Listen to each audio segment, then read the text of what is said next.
New information, Morgan County Schools confirmed its current superintendent, Bill Hopkins, was selected as the new director of schools for Fayetteville City Schools. Right now, he oversees 7,500 students. He will oversee about 1,500 in his next job.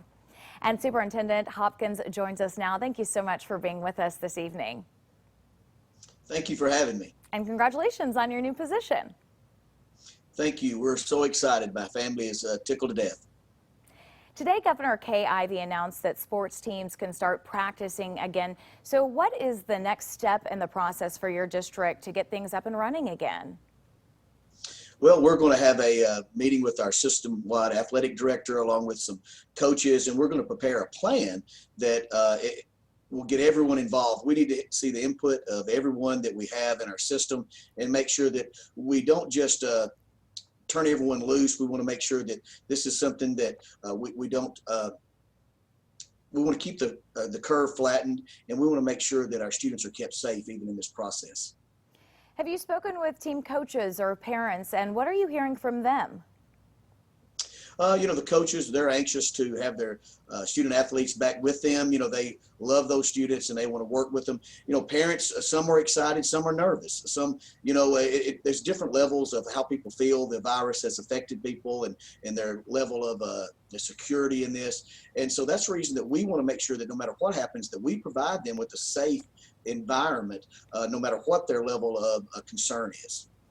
We are also moving in a direction where there will be games very soon. How will you manage crowd safety during this pandemic?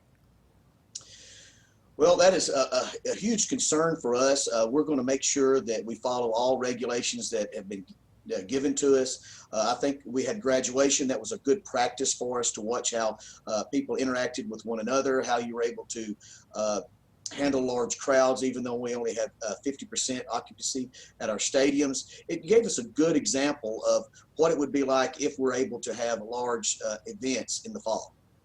And moving forward, what is your next step in communicating with teachers so they also can get things in order now for the fall semester? Yeah, our first concern right now is we've just closed school, but we're concerned about what school is going to look like.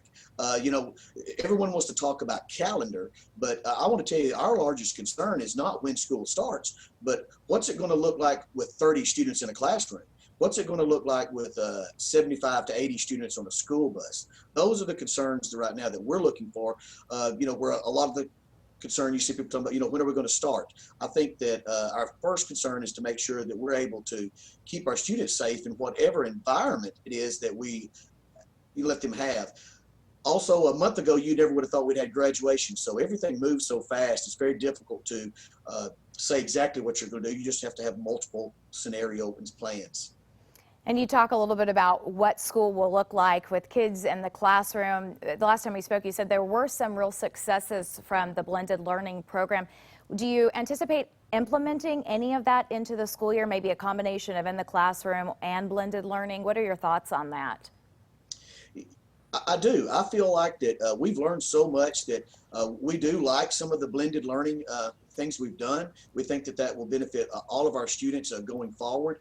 That is one of the options. I think that there's probably about 3 or 4 that everybody's looked at. One being a similar to a traditional day, but going half the students come one day, the other half come another day while they do blended learning at home.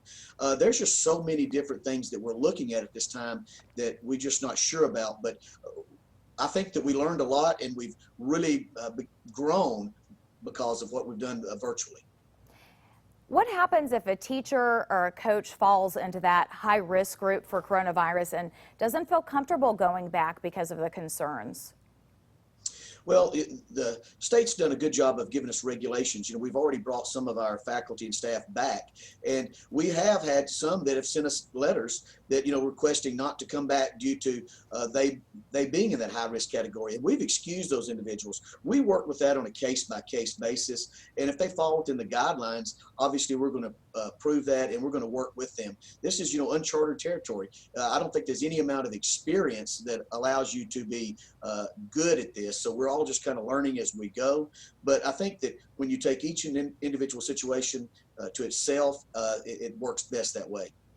And after the governor's big announcement today, any other important information that you'd like to share for parents tonight? Yeah, I think the one thing we need to be careful about is speculating about anything that might happen or will happen, because things move so fast and things change so much. And, we're kind of waiting on our direction from Dr. Mackey, who's going to speak to us later, and we'll kind of go from there. We're going to keep parents informed of what we know, but I think speculation really causes more worry and causes more problems than anything. So let's just concentrate on what we can control. And right now, that is the information that we know. Superintendent Hopkins, thank you as always for your time, and have a great holiday weekend. Thank you. You too. Many school districts are trying to give the class of 2020 the credit they deserve. How one high school worked to put a smile on students' faces.